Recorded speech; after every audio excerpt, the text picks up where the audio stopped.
2026 সালের তৃতীয় দিনের অনুশীলনে কিন্তু আমরা রয়েছি। বারবার যেটি বলছি, আমরা কি ইঞ্জিন চালিত নৌকায় রয়েছি, যেখানে রেজাউল করিম রেজা মিয়া রয়েছে, আব্দুর রহমান মেম্বার রয়েছে এবং আরো গ্রামের প্রবীণ নৌকা প্রেমী যারা তারা রয়েছেন। তারা কিন্তু প্রতিটা বাইসালকে পর্যবেক্ষণ করছেন যে কাদের কোন জায়গায় দুর্বলতা, কে কতক্ষণ পরে কার দম যায়, কার দম থাকে সেটি দেখছেন। আজকের এই পর্যবেক্ষণ শেষে এতটুকু বলতে পারি, রেজাউল করিম রেজা মিয়া অত্যন্ত প্রচন্ড রকমের খুশি হয়েছেন তিনি।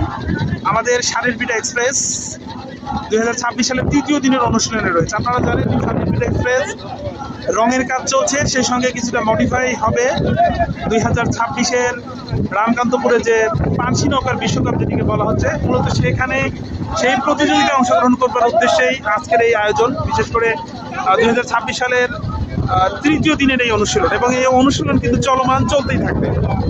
আজকে বাইসালদের মধ্যে অন্যরকম একটা ছন্দ, অন্যরকম একটা গতি আমরা দেখেছি।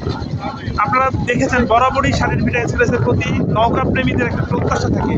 ষাঁড়ের ভিটার বাইসালরা আলাদা কিছু প্রদর্শন করবে, এবং সেই আলাদা কিছুই হচ্ছে এটি যে বৈঠার যে নান্দনিক ব্যবহার, পানিপথের যুদ্ধে বৈঠার যে নান্দনিক ব্যবহার, সেটি কিন্তু আমরা দেখেছি কিছুক্ষণ আগেই। আবার নতুন করে আমরা দেখতে যাচ্ছি। একটু অপেক্ষা করুন, আমরা সেই বইটার জাদুকরী ব্যবহার সেটি আমরা দেখব। বিশেষ করে ষাঁড়ের বিটা এক্সপ্রেসের বাইসালরা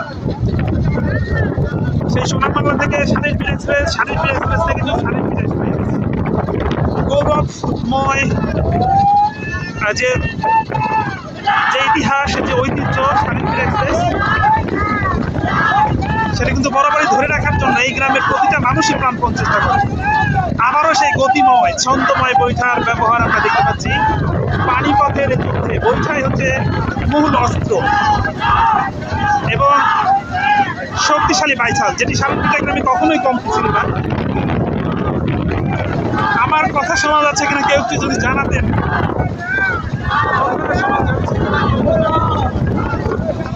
আজকে কিন্তু মাঝি হিসেবে দেখতে পাচ্ছি মৃদুল চাচাকে।